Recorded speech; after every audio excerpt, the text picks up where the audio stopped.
अस्सलामुअलैकुम viewers, I hope कि आप लोग बिल्कुल ठीक होंगे। सो आई नो कि मैं काफ़ी टाइम बाद इस चैनल के लिए वीडियो बना रही हूँ। ड्यू टू सम इश्यूज़ मैं नहीं बना पा रही थी और टाइम भी नहीं मिल पा रहा था मुझे। So few of you wanted to know कि मेरा एडमिशन हुआ है या नहीं हुआ और मैंने एमडी कैट में कितना स्कोर किया है। और कुछ लोग गाइडेंस का भी पूछ रहे थे कि कौन सी बुक्स फ़ॉलो करनी चाहिए और कौन सी बुक नहीं करनी चाहिए और कौन सी अकेडमी वगैरह जॉइन करनी चाहिए। सो इस वीडियो में मैं आपके साथ अपनी एमडी कैट जर्नी शेयर करूँगी और इंशाल्लाह नेक्स्ट वीडियो में बना दूँगी जिसमें मैं आप लोगों को बता दूँगी कि आप लोगों को कौन सी बुक्स वगैरह फ़ॉलो करनी चाहिए। So I am from Sindh basically Karachi से। तो I was a repeater last year. मैं फ्रेशर थी, ठीक है। तो मेरा जो था वो था, मैंने ज्वाइन किया था डॉक्टर्स इन। मैंने इस पे एक अलग से वीडियो बना दी है डॉक्टर्स इन के मेरा वहाँ पे एक्सपीरियंस कैसा था और वो अकेडमी आपको ज्वाइन करनी चाहिए या नहीं करनी चाहिए। बिकॉज़ काफ़ी लोगों का रहता है कि डॉक्टर्स इन ज्वाइन करेंगे, अनीस हुसैन ज्वाइन करेंगे, आईबीए ग्रेड्स ना। तो मैंने उस पे अलग ही वीडियो बना दी है, आप लोग चेक कर सकते हैं, मैं डिस्क्रिप्शन पे भी लिंक दे दूँगी उसका। इसके अलावा लास्ट ईयर तो ये हुआ था कि सबसे पहले जब मैंने डॉक्टर्स इन ज्वाइन किया था 6 मंथ्स पहले आई गेस, तो वहाँ पे हम लोग को सिर्फ़ सिंध का पढ़ाया गया था। सिंध के अकॉर्डिंगली प्रिपेयर करवा रहे थे। तो हम लोग उस वक़्त 2020 वाला ही सिलेबस फ़ॉलो कर रहे थे क्योंकि तब तक सिलेबस नहीं आया था। तो जो 2020 वाला सिलेबस था वो हमने फ़ॉलो किया था। उसके बाद फिर इन द एंड 2021 का सिलेबस उन्होंने पीएमसी ने जारी कर दिया था। तब जो चैप्टर्स हमने पढ़ लिए थे उनमें से काफ़ी ज़्यादा चैप्टर्स जो थे वो कट हो गए थे। तो वो सारा हमारा फ़ज़ूल ही गया था, ठीक है। उसके बाद हुआ यूँ कि बाद में पता चला पहले डॉक्टर्स इन वालों ने क्योंकि फ्रेशर्स को इतना नहीं पता होता कि आप लोगों को कौन-सी बुक्स प्रिपेयर करनी है और आपको सिर्फ़ सिंध पढ़ना है या आपको ओवरऑल पूरे नेशनल नेशनल बुक्स जो होती हैं वो पढ़नी है। तो यही हुआ था, कोई अगर गाइड करने वाला ना हो तो बहुत मसला होता है ना। तो लास्ट ईयर यही हुआ था कि पहले सिंध से प्रिपेयर करवाया था डॉक्टर्स इन वालों ने और उसके बाद इन दी एंड जब टेस्ट की डेट्स आ गई थी और पूरे 1 मंथ टेस्ट हुआ था लास्ट ईयर। तो जब बच्चे टेस्ट देकर आने लगे तो उन्होंने बताया कि नेशनल लेवल पे हो रहा है टेस्ट और मतलब कि सारा सिंध से कुछ भी नहीं आ रहा, जबकि पीएमसी ने बोला था कि सिंध से भी आएगा। जो बच्चे सिंध के हैं वो अगर सिंध से भी प्रिपेयर करें तो उनका टेस्ट हो जाएगा, लेकिन ऐसा कुछ नहीं हुआ। तो लास्ट टाइम पे फिर हमसे कहा गया कि हमें बाकी प्रोविंस की बुक्स भी पढ़नी है, तो डॉक्टर्स इन वालों ने तो बाकी प्रिपेयर नहीं करवाई थी, तो उन्होंने बस पीडीएफ्स वगैरह दे दी थी और उससे हमें खुद पढ़ना था, तो बहुत मसला हुआ था। और इसके अलावा उन्होंने टेस्ट वगैरह भी नहीं लिए थे। दूसरा मसला जो हुआ था लास्ट ईयर वो ये था कि बोर्ड के एग्ज़ाम्स, एक बार हो रहा था कि बोर्ड के एग्ज़ाम्स हो रहे फिर पोस्टपोन हो जा रहे थे। तो आप ना फ्लो में रह के एमडी कैट का पढ़ सक रहे थे, ना ही बोर्ड एग्ज़ाम्स का, तो ये वाला मसला हो रहा था। और हमारा टेस्ट था सितंबर में, मेरी डेट थी 26 सितंबर और मेरे बोर्ड के एग्ज़ाम थे वो अगस्त में ख़त्म हुए थे और सितंबर की शुरू की डेट्स में मेरे प्रैक्टिकल्स अनाउंस हो गए थे। तो काफ़ी ज़्यादा टेंशन थी उस वक़्त क्योंकि आपको एमडी कैट का भी पढ़ना था, मेरी डेट आ गई थी। इसके अलावा मैंने सिंध से पढ़ के रखा हुआ था और मेरा जो था वो बाकी प्रोविंस की बुक थी वो मुझे पढ़नी थी। लास्ट में फिर मैंने जब बुक्स बाकी सारी बुक्स का देखा कि मुझे ये पढ़ना है, तो वो बुक्स कराची में अवेलेबल ही नहीं थी। फिर मैंने उसको ऑर्डर किया इस्लामाबाद वगैरह से, तो वो मेरे पास पहुँची हैं। 2-3 दिन लगा और उसके बाद फिर मैंने 1 वीक मुझे सिर्फ मिला था कि मैं जिसमें मैंने पंजाब को कवर किया और पंजाब से मैंने केमिस्ट्री की थी और फेडरल से मैंने किया था बायो। तो मैंने वो प्रिपेयर किया और मेरी टेस्ट की डेट आ गई थी। अब क्योंकि टेस्ट से पहले ही काफ़ी ज़्यादा र्यूमर्स थे कि ना आप अगर एक बार से ज़्यादा अगर आप अपना आंसर चेंज करते हैं तो आपका आंसर जो आपने पहले मार्क किया था वही रहेगा। इसके अलावा काफ़ी ज़्यादा आउट ऑफ सिलेबस क्वेश्चन थे, कहा जा रहा था कि मार्क्स की बुक्स वगैरह से, तो इस तरह वाला था। तो उस वक़्त तक तो मुझे भी डर लग रहा था कि शायद ऐसा हो या ना हो, पता नहीं क्या होगा, क्या नहीं होगा। लेकिन जब मैं टेस्ट सेंटर पहुँची तो वहाँ पे ना काफ़ी अच्छा सेटअप था, लग नहीं रहा था कि मतलब जितनी र्यूमर्स हैं ये सारी, उस वक़्त लग रहा था कि हाँ, यही है कि सच नहीं होगा। अब जब उन्होंने वहाँ पे हमें फ़िज़िकली था टेस्ट, लेकिन वो था टैब्स पे। पहले आपके पास आपको पेपर देते थे, उसमें होता था बबल शीट वग़ैरह में, लेकिन जो 2020 में 21 में हुआ था वो इस तरह से हुआ था कि वो आपको टैब्स दिए थे उन्होंने। तो अब उन्होंने टैब्स दिया, सारा सेटअप हुआ और उस वक़्त जब मैंने टेस्ट मेरा अटेम्प्ट किया मैंने, तो मेरा सबसे पहले जो आया था सब्जेक्ट का पेपर वो था बायो का। तो बायो का जब मैंने स्टार्ट किया सॉल्व करना तो मुझे बहुत ईज़ी लगा क्योंकि मैंने फेडरल पढ़ी हुई थी, मैंने सिंध पढ़ी हुई थी। तो उसमें से जो क्वेश्चंस आए थे बहुत आसान थे। जब मैंने टेस्ट अटेम्प्ट कर लिया, फिर जब मैं घर आई हूँ तो मुझे था कि मेरे मतलब ईज़िली 150 स्कोर तो हो ही जाएगा। तब तक मेरा इंटर का रिज़ल्ट भी नहीं आया था। इसके अलावा फिर जब मैं घर आई हूँ तो मगरिब के टाइम 6:30 तक था कि मेरा रिज़ल्ट आ जाएगा, और मगरिब के टाइम तक मेरा रिज़ल्ट आ गया था। जब मैंने अपना रिज़ल्ट देखा तो मेरे मार्क्स थे 123। उस वक़्त तो मुझे इतना बड़ा शॉक लगा था कि मतलब ये कैसे हो गया ना, मतलब बहुत ही ज़्यादा अनएक्सपेक्टेड था मेरे लिए। फर्स्ट फेलियर था जो मैंने फ़ेस किया था, और मतलब ज़िंदगी में कभी भी ऐसा नहीं हुआ था मेरे साथ। तो बहुत ज़्यादा एक मेरे लिए ऐसी सिचुएशन थी। तो आफ्टर सम डेज़ अनाउंस हुआ कि आपके एनालिसिस होंगे पेपर। देन एनालिसिस के बाद जो मेरे मार्क्स थे वो 140 हो गए थे, क्योंकि पीएमसी ने ये किया था कि काफ़ी क्वेश्चंस उनके रॉन्ग थे, काफ़ी आउट ऑफ कोर्स थे, काफ़ी आउट ऑफ सिलेबस क्वेश्चंस थे, और कुछ क्वेश्चंस ऐसे थे जिसमें एक ही क्वेश्चन में 2 सेम ऑप्शंस थे। बाकी इनके टैब्स का अलग एरर था, तो इस वजह से जब एनालिसिस हुआ उसके बाद मेरे मार्क्स हो गए 140 बढ़कर। उस वक़्त भी मुझे अपने कम लगे थे मार्क्स, और उसके बाद फिर कुछ दिनों बाद अनाउंस हुआ कि प्रोस्पेक्टस आ गए हैं और लिस्ट वग़ैरह आने वाली है। तब अप्लाई किया तो उस वक़्त मेरा 2021 में एग्रीगेट बन रहा था 76 पॉइंट समथिंग। तब मुझे ये था कि मेरा सेल्फ पीडीएस में नाम आ जाएगा, बिकॉज़ सेम में 73 पे क्लोजिंग होती है सेल्फ पीडीएस की। 2020 में हुई थी और हर साल इसके आस-पास ही होती है। तो मुझे था कि आ जाएगा, लेकिन सेल्फ बीडीएस में भी मेरा नाम नहीं आया था, क्योंकि जो ग्रेस मार्क्स थे वो कुछ को ज़्यादा और कुछ को कम मिले थे, यहाँ तक कि 25 टू 30 मार्क्स भी मिले थे कुछ बच्चों को। दैट्स वाई मेरा वहाँ पर भी नाम नहीं आ सका सेल्फ बीडीएस में। उसकी सबसे बड़ी एक रीज़न ये थी कि जब पीएमसी ने एनालिसिस किया था तो उन्होंने जिनके जितने मार्क्स बनते थे उस हिसाब से नहीं दिया, उन्होंने रैंडमली मार्क्स दिए थे हर किसी को। किसी को 25 टू 30, किसी को 10, किसी को 5, और मुझे तो 40 मिले थे मार्क्स। लेकिन मेरे उस वक़्त भी कम थे, क्योंकि मैंने जब पीएमसी का पेपर कर लिया था मेरा जल्दी हो गया था पेपर। 1 आवर मेरे पास एक्स्ट्रा बच गया था। तो उसमें मैंने अपने आंसर्स काउंट किए थे, जिसके मैं बिल्कुल वो थी कन्फर्म थी कि मेरे ये ठीक होंगे। तो उस वक़्त तक मेरे 150 मार्क्स बन रहे थे, और कुछ मैंने तुक्के भी लगाए थे, तो कुछ तुक्के भी लग जाते। लेकिन मार्क्स पीएमसी ने जो दिए वो 140 थे। दूसरा रीज़न तो था वो ये था कि बोर्ड के एग्ज़ाम्स में बहुत ज़्यादा मार्क्स मिले थे बच्चों को, और मुझे अपनी चेकिंग से मैं सैटिस्फाइड नहीं थी, बिकॉज़ मेरे साथ कभी भी ऐसा नहीं हुआ कि मुझे इतने कम मार्क्स मिले हों बोर्ड के एग्ज़ाम्स में। और मेरा जब फिज़िक्स का पेपर ज़्यादा ख़राब हुआ था तो उसमें जितनी मेरी एक्सपेक्टेशंस थी मेरे मार्क्स उतने ही आए थे। बाकी सब्जेक्ट्स जो थे केमिस्ट्री और बायो, उसमें मेरे मार्क्स बहुत कम कर दिए थे इन लोगों ने। मैंने उसकी रीचेकिंग वगैरह भी करवाई थी, लेकिन कोई फ़ायदा नहीं हुआ।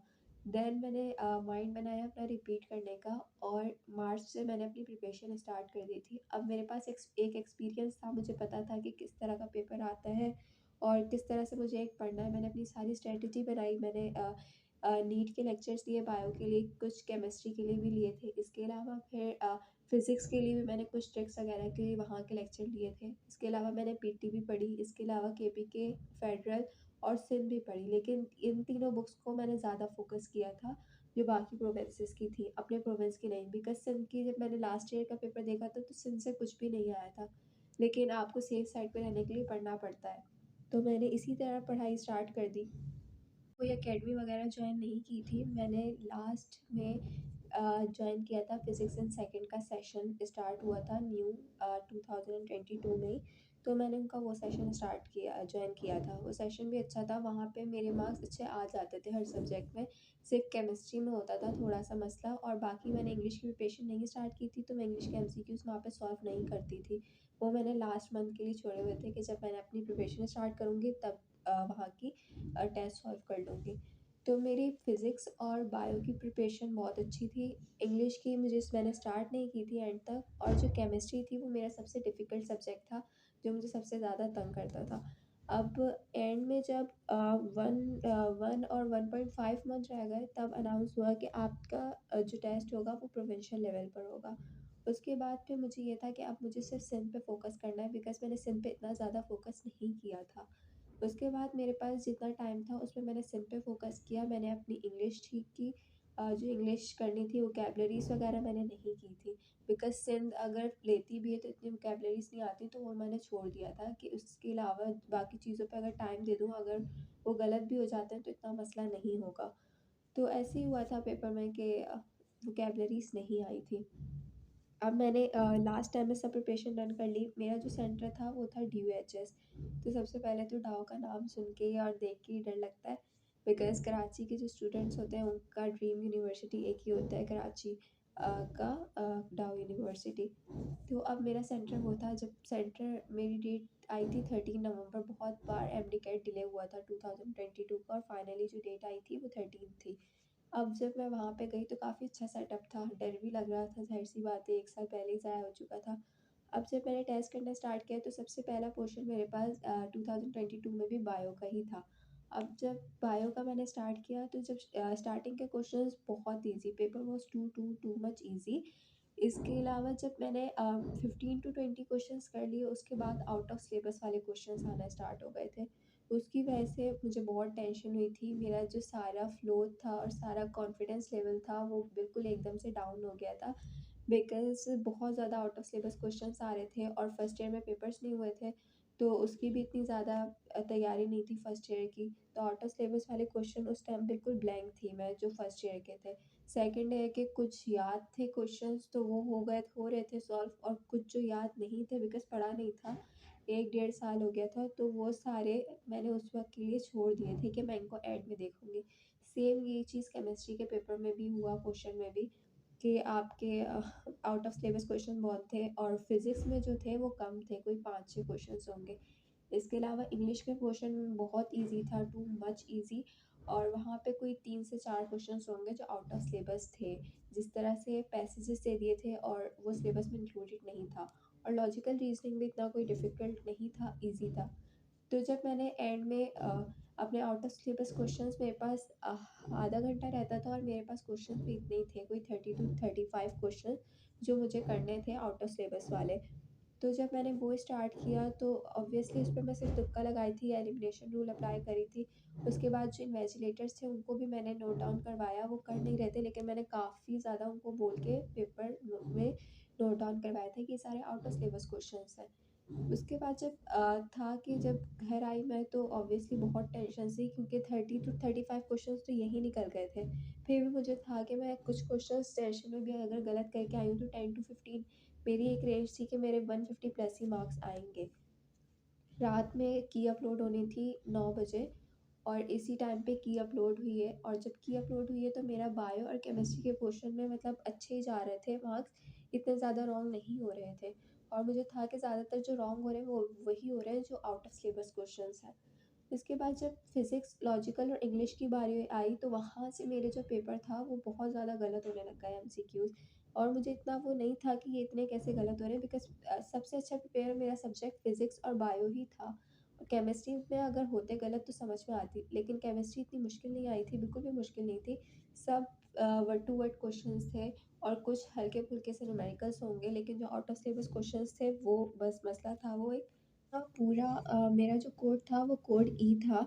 जब मैंने अपना पूरा पेपर चेक कर लिया तो मेरे मार्क्स बन रहे थे, वो बन रहे थे कार्बन कॉपी के अकॉर्डिंग 136 मार्क्स, और उस वक़्त मुझे सिर्फ़ रोना ही आ रहा था, बिकॉज़ बहुत ही, ये भी मेरे लिए बिल्कुल ही अनएक्सपेक्टेड था, इतने कम मार्क्स हो ही नहीं सकते थे। बिकॉज़ जब मैंने अपने कोई 3-4 महीने की प्रिपरेशन में 123 जो पहले बने थे, 140 मार्क्स अपने मैंने गेन कर लिए थे, और अब मैंने पूरे 1 साल मेहनत करके और मल्टीपल बुक्स पढ़ के इतने मार्क्स तो नहीं आ सकते ना, एक ऑब्वियस बात है, मेरे लिए तो बिल्कुल ही वो नहीं हो रहा था। इतने, इससे ज़्यादा मार्क्स तो मेरे, जब मैं एफएलपी सॉल्व करती थी और जब टेस्ट देती थी अपने, तब उसमें आ जाते थे। तो अब मैंने जब उसको देखा तो वो 132 मार्क्स थे, तो वो बिल्कुल एक मेरे लिए शॉकिंग सिचुएशन थी। उसके बाद डाउ ने भी ऑफ़िशियली रिज़ल्ट अनाउंस करना था, बिकॉज़ ये मसला सिर्फ़ मेरे साथ नहीं हुआ था, काफ़ी ज़्यादा स्टूडेंट्स थे, जिनको मैंने देखा था कि उनके साथ भी यही मसला आ रहा था, कोड ई वालों का और कोड बी वालों का ज़्यादातर, कि उनके मार्क्स बहुत कम बन रहे थे। जब डाउ ने ऑफ़िशियली रिज़ल्ट अनाउंस किया तो मेरे मार्क्स हो गए 142 आए। तब भी मेरे मार्क्स बहुत कम थे। मेरा एग्रीगेट उस वक़्त भी बन ही नहीं रहा था, क्योंकि उसके बाद फिर कुछ दिनों बाद सोशल मीडिया पर कोड बी का पेपर लीक हो गया था। तो जब उसमें से चेक किया मैंने अपने मार्क्स, उसमें से जब मैंने क्वेश्चंस देखे और वो क्वेश्चंस जब मैंने बुक से चेक किए और कुछ एकेडमीज़ वालों ने, कुछ टीचर्स ने भी आंसर कीज़ अपलोड कर दी थी, जो सही आंसर थे, करेक्ट आंसर्स। जब उससे मैंने चेक किया तो मेरे मार्क्स बन रहे थे 158।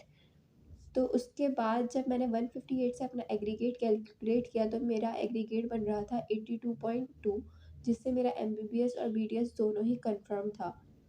लेकिन जो 142 मार्क्स थे उससे मेरा एग्रीगेट था वो बन रहा था 78 पॉइंट समथिंग।